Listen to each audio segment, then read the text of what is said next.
আমরা মধ্যক নির্ণয় করব।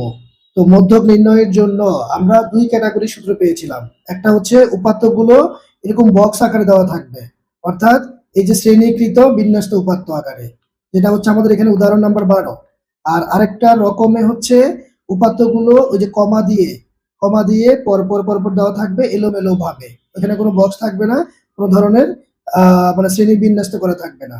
তো ওইটাকে বলে অশ্রেণীকৃত অবিন্যস্ত উপাত্ত। আর এটা হচ্ছে আমাদের শ্রেণীকৃত বিন্যস্ত উপাত্ত। তো সূত্রগুলো গুলো আমরা একটু আগে আলোচনা করেছিলাম। সেখানে আমরা অশ্রেণীকৃত, যেগুলো কমা দিয়ে পরপর দেওয়া থাকে অর্থাৎ বক্স করা থাকে না, সেখানে আমরা দুইটা সূত্র পেয়েছিলাম। একটা হচ্ছে যদি মোট উপাত্ত বিজোড় সংখ্যক হয়, বিজোড় সংখ্যক 51টা 57টা বা 37টা, তো তখন আমরা সূত্র প্রয়োগ করবো কি n+1/2 তম পদ, n+1/2 তম পদ। ঠিক আছে, এগুলো আমরা ক্লাস 8এও কিন্তু পেয়েছিলাম। তো এখন n এর জায়গায় কি বসবে? n এর জায়গায় মোট সংখ্যা যতটা থাকবে সে বসবে, যোগ 1 করে 2 দ্বারা ভাগ করব। ভাগ করে যা আসবে তততম পদ হবে আমার উত্তর। এখন এখানে বড় ইম্পর্টেন্ট বিষয় হচ্ছে ওইখানে কিন্তু সংখ্যাগুলো আগে সাজায় নিতে হয়, ছোট থেকে বড় আকারে বা বড় থেকে ছোট যে কোনো একটা ক্রমে সাজিয়ে তারপর সিরিয়াল নাম্বারে আমরা ভাগ করে যে ফলাফলটা পাইছিলাম ওইটা ওইটা হচ্ছে যত নম্বর সিরিয়ালে পাবো সেই সংখ্যাটাই হবে মধ্যক।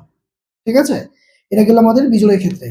আবার যদি মোট উপাত্ত সংখ্যা জোড় সংখ্যক হয়, এবার জোড় সংখ্যক, এটা কিন্তু বলতেছি ওই যে উপাত্তগুলো কিন্তু এই যে বক্স ছাড়া অশ্রেণীকৃত বিন্যস্ত কমা দিয়ে যে পরপর থাকে, সেখানে যদি এবার মোট উপাত্ত জোড় সংখ্যক হয়, সেখানে আমরা সূত্র কি আলোচনা করেছিলাম? আমরা সূত্র আলোচনা করেছিলাম যে n+1, এই যে n/2 তম পদ, তারপর হচ্ছে প্লাস n/2 + 1 তম পদ ভাগ 2। এটা হচ্ছে মোট সংখ্যা যদি জোড় হয়, তো n এর জায়গায় যা আসবে সেই সংখ্যা বসাবো, বসেই আমরা যোগ করব, যোগ করে 2 দ্বারা ভাগ করব। ভাগ করে এখানে যে ফলাফলটা আসবে এটাই সরাসরি কিন্তু মধ্যক। এটাই জোড় বিজোড়ের মধ্যে কিন্তু পার্থক্যটা। বিজোড়ের ক্ষেত্রে ভাগ করে যত আসবে তততম পদকে কিন্তু খুঁজে বের করে নিয়ে আসতে হবে, বের করে ওইটা উত্তরে বসাবো। আর জোড়ের ক্ষেত্রে আমরা তো এখানে তম পদগুলো আগে বসাই নিচ্ছি, বসিয়ে যোগ করে 2 দ্বারা ভাগ করে যেটা আসবে এটাই হচ্ছে ফাইনাল রেজাল্ট। তাহলে এটা গেল আমাদের অশ্রেণীকৃত অবিন্যস্ত উপাত্ত। ঠিক আছে, এখানে সংখ্যাগুলো কমা দিয়ে থাকবে, এরকম বক্স আকারে থাকবে না। আর মানে শ্রেণীকৃত, যেটা শ্রেণীকৃতর ক্ষেত্রে আমরা সূত্র শিখেছিলাম কি l+n/2 - fc গুণন h/fm। তো এখানে কোন পদ্ধতি দ্বারা কি বোঝায় এগুলো আমরা আলোচনা করেছি। এবার আমরা ম্যানুয়ালি যদি করি তাহলে দেখেন আমরা এটাকে কিভাবে করব। আর এই বক্সটাই আমাদের জন্য বেশি গুরুত্বপূর্ণ, এগুলা দিয়েই পরীক্ষার প্রশ্নে আসবে, এই প্রশ্নগুলাই থাকবে। তো প্রথমে আমরা এই প্রশ্নে যে বক্সটা আছে এখান থেকে আরেকটু কাজ করে নিব। আমাদের আরেকটা ঘর লাগবে, যেটা হচ্ছে ক্রমযোজিত গণসংখ্যা। আমরা লিখবো প্রথমে যে গণসংখ্যা নির্বাচন সারণীটি মধ্যক নির্ণয়ের জন্য আমরা একটু লিখে নেই যে মধ্যক নির্ণয়ের জন্য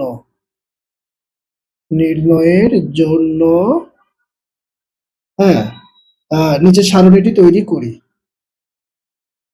নিচে সারণীটি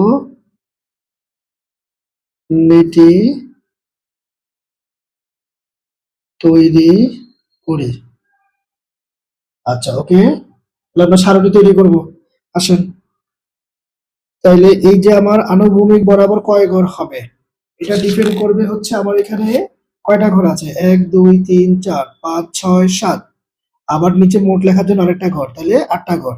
এখানে আছে 1 2 3 4 5 6 7, তার মানে মোট 8টা ঘর লাগবে। 8টা ঘর, তাহলে এই যে 2 ঘর, 3 ঘর, 4 ঘর, 5 ঘর, 6 ঘর, 7 ঘর, এই যে হচ্ছে 8 ঘর। এই যে আমরা মোট 8টা ঘর করলাম। এবার উলম্ব বরাবর আমার কয়টা ঘর হবে, এটা তো শ্রেণী ব্যাপ্তি, এটা হবে আমার গণসংখ্যা তারা দিয়ে রেখেছে। আর এখানে আরেকটা ঘর আমরা করব, যেটা হচ্ছে বইয়ের মধ্যে দেওয়া থাকবে না, এই যে ক্রমযোজিত গণসংখ্যা বা যোজিত গণসংখ্যা যেটাই লেখেন। তাহলে আসেন, এটা আমার শ্রেণী ব্যাপ্তি। তো শ্রেণী ব্যাপ্তিতে তারা সময় আকারে বলেছে, সময়, আর সময়টা দেওয়া আছে কিসে, সেকেন্ড হিসেবে দেওয়া আছে, সেকেন্ড, বাস। তাহলে সময় সেকেন্ড হিসেবে দেওয়া আছে। আবার এটা হচ্ছে আমার গণসংখ্যা। তাইলে এখন সময়ের হিসাবটা শ্রেণী ব্যাপ্তিতে বলেছে কি 30 থেকে 35। এই যে দেখেন আপনারা কিন্তু 30 31 32 33 34 35 6 করে কিন্তু এখানে ব্যবধান 6। আবার এই যে 36 থেকে শুরু, 36 হিসাব করব, 36 37 38 39 40 41 41, অর্থাৎ এখানকার উচ্চ সীমা ঠিক আছে? তারপরে যদি হ্যাঁ আমি ইয়া সময় সেকেন্ড এখানে যদি আমার শ্রেণী ব্যাপ্তি লিখে দেয় কি হবে না? হবে হবে, কোনো সমস্যা নাই, হবে। তবে তারা যেটা দিয়ে রেখেছে এটা লেখাই হচ্ছে যে উত্তম। তবে শ্রেণী ব্যাপ্তি লিখলেও হবে। 59, 50 তারপর 60 থেকে 60 হচ্ছে 5, বাস। তাহলে তাদের দেওয়া শ্রেণী ব্যাপ্তিটা আমরা লিখে ফেললাম। হ্যাঁ, এবার গণসংখ্যার জায়গায় হচ্ছে তারা কি কি দিয়েছে। এই যে আমার গণসংখ্যা 3, 10, 18, 25, তাহলে এগুলো আমরা বসিয়ে দিই। তাহলে 30 থেকে 35 এর মধ্যে আছে 3 জন। যদি গণসংখ্যা এগুলো জন আকারে বলতে হবে। তারপর 18, তারপর হচ্ছে 25, তারপর হচ্ছে 8, তারপর হচ্ছে কত 6, বাস। এবার এই ঘরটা আমাদের লাগবে ক্রমযোজিত গণসংখ্যা। কি ব্রাজিল সাপোর্টার দেখে এই কথা বলছো? আজকে ব্রাজিলের খেলা আছে, দেখবা একদম পুরো উড়াই দিবে জাপানকে। জাপানকে উড়াই দিবে। ক্রমযোজিত গণসংখ্যা, একটু ধৈর্য ধরো। হ্যাঁ, পর্তুগালে তো আরো আগেই খানা নাই। পর্তুগাল তো খালি নামের পর্তুগাল, খেলার মাঠে গিয়ে তারা তেমন পারফরমেন্স দেখাতে পারে না। আপনার মতো সেই এবিলিটি ওদের নাই। আচ্ছা ওকে, এবার আমরা অঙ্কের হিসাব মিলাই। আমাদের এখন অঙ্কটাই বেশি গুরুত্বপূর্ণ।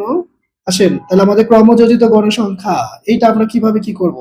প্রথম প্রথমটা হুবহু বরাবর বসে যাবে 3। হ্যাঁ, এটা পরিবর্তন নাই। পরেগুলা যোগ করে করে করে তারপরে ঘরগুলো ফিল আপ হবে কিভাবে। এই যে এটার সাথে এটা যোগ হবে, তাহলে করেন 10 আর 3 13, যেটা পেয়েছেন এটার সাথে এবারে এটা মানে কোনাকুনি যোগ করে আমরা ঘরগুলো ফিল আপ করবো। 18 আর 13 যোগ করেন, 8 3 11, হাতে 1 1 1 1 2 2 আর 1 3, 31 এর সাথে আবার 25 যোগ করেন, 5 আর 1 6, তারপর হচ্ছে যে 3 2 5, 56 আর এবার 8 যোগ করেন, তাহলে কত পাবো? 6 6 12, 14 4 হাতে 1, 5 1 64, 64 না ভুল করলাম? আহ 6 আর 8 কত? 14 4, হ্যাঁ ঠিকই তো আছে 64। তারপরে এখানে 64 আর এবার 6 কত হবে? 70, বাস। এই যে ক্রমযোজিত গণসংখ্যা পেয়ে গেছি। এবার আমরা সরাসরি সূত্র প্রয়োগ করে দিব। সূত্র তাহলে আমরা সূত্রতে কি শিখেছিলাম?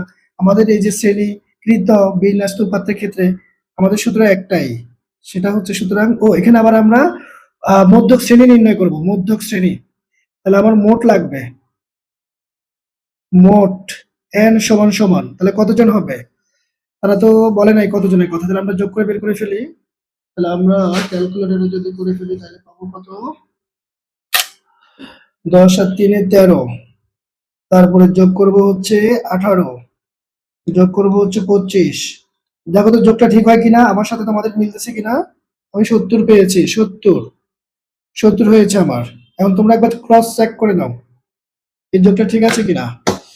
এবার আমরা মধ্যক শ্রেণী বের করব, যে সুতরাং n/2 সমান, তাহলে n হচ্ছে আমার 70 টোটাল গণসংখ্যা, তাহলে 2 দ্বারা ভাগ করলে পরে আমরা পাবো এখানে 35 পাবো। তার মানে আমার মধ্যক শ্রেণী হবে কে? এই যে 35 কে আমরা এবার ক্রমযোজিত গণসংখ্যার ঘরে খুঁজে বের করব। ক্রমযোজিত গণসংখ্যার মধ্যে আমার 35 কোন ঘরে থাকবে? 31 এর ঘরে তো নিশ্চয়ই থাকবে না। 56 এর ভেতরেই আমরা 35 কেই খুঁজে পাবো। এই জিনিসটা ভালো করে খেয়াল করো। আমার মধ্যক শ্রেণী বের করতে হবে। করার উপায় কি? আমার গণসংখ্যাকে 2 দ্বারা ভাগ করে যত পেয়েছি সেই সংখ্যাটাকে খুঁজে বের করতে হবে ক্রমযোজিত গণসংখ্যার ঘরে। তাহলে আমি 35 পেয়েছি, এটা আমার কোন ঘরে আছে? 31 এর ঘরে তো নিশ্চয়ই থাকবে না। 31 তো 31 পর্যন্তই সীমাবদ্ধ, মানে 13 পরে যে সংখ্যাগুলো 14 থেকে শুরু করে 31 পর্যন্ত এই সংখ্যাগুলো আমরা এই ঘরে পাবো। আবার 32 থেকে শুরু করে 56 পর্যন্ত সকল সংখ্যা এই ঘরের মধ্যে রয়েছে। তো তার মানে 35 নিশ্চয়ই আমাদের এই ঘরের মধ্যে রয়েছে, তো বুঝাই যায়। তাহলে অর্থাৎ আমার মধ্যক শ্রেণী হবে এটা। তো মধ্যক শ্রেণী বরাবর আমরা এই যে এটা নিয়ে কাজ করব, আমার মধ্যক শ্রেণী। তাহলে আসেন যে এখানে 35, তাহলে এখানে তাহলে এই বরাবর আমার শ্রেণী ব্যাপ্তি কত দেওয়া আছে? 48 থেকে 53। এখানে 48 থেকে 53 হলো মধ্যক শ্রেণী,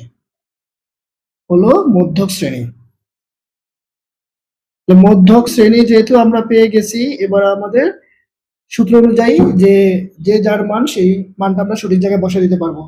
তাহলে এখন লিখতে হবে আমাদের সূত্র, যে সুতরাং মধ্যকের সূত্র হচ্ছে আমাদের কি L plus N by two minus F C গুণন বড় হাতের এফ কিন্তু এইচ বাই এফ এম। এবার সরাসরি মান বসিয়ে দিলে আমাদের অঙ্ক হয়ে যাবে। এখন এল এর জায়গায় কি বসবে? মধ্যক শ্রেণী বরাবর শ্রেণীর নিম্ন সীমাটা। মধ্যক শ্রেণী কি আমাদের এটা। কিভাবে পাইলাম?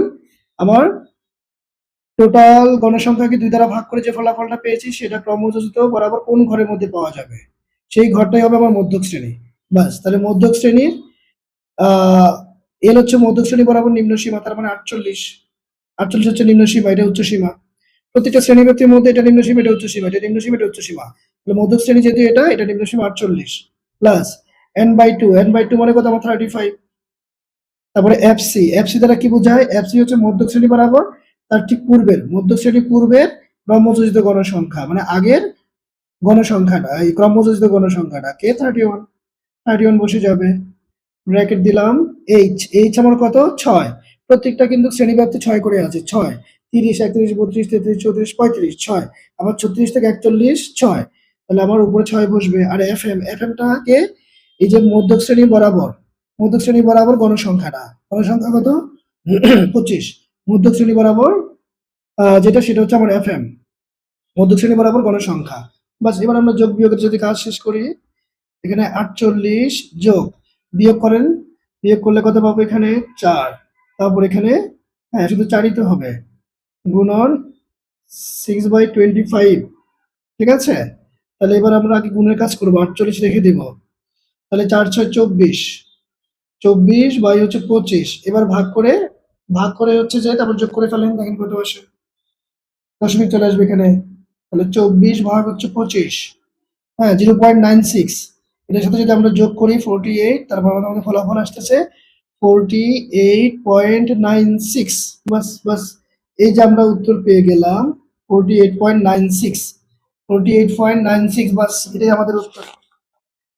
তাইলে সূত্রটা হচ্ছে আমাদের এখানে ফ্যাক্ট, তারপরে আমরা মানগুলো বসাই দিব, অঙ্ক আমাদের হয়ে যাবে। এখানে সূত্রটাই হচ্ছে ফ্যাক্ট, আর কোনো ঝামেলা নাই। আপনি সূত্র জানেন মানে অঙ্ক পারবেন। শুধু মনে রাখতে হবে মধ্যক শ্রেণীটা কোথায়। মধ্যক শ্রেণী বের করা বুদ্ধি কি? টোটাল গণসংখ্যাকে 2 দ্বারা ভাগ করে যে ফলাফলটা পাবো সেটাকে খুঁজে নিতে হবে ক্রমযোজিত গণসংখ্যার ঘরে।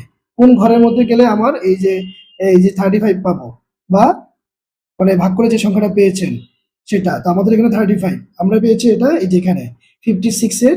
কিন্তু অবশ্যই ক্রমযোজিত গণসংখ্যা বরাবর, এই যে ক্রমযোজিত গণসংখ্যার ঘরেই কিন্তু খুঁজতে হবে, অন্য ঘরে খুঁজলে হবে না। এই ঘরের মধ্যে খুঁজে নিতে হবে কোথায় আছে, সেটাই আমার মধ্যক শ্রেণী। নির্ণয় করতে পারলেই তারপর আমরা বাকি অক্ষর প্রতীকগুলোর মান বসাই দিব। কোনটা দ্বারা কি বোঝায় আমরা জানি, এল দ্বারা বোঝায় মধ্যক শ্রেণী বরাবর যে নিম্ন সীমা। তারপরে হচ্ছে যে n/2 মানে কি? ওই যে এখানে মোট গণসংখ্যাকে 2 দ্বারা ভাগ করে যেটা পেয়েছি। এফসি হচ্ছে আমার, হ্যাঁ বলো।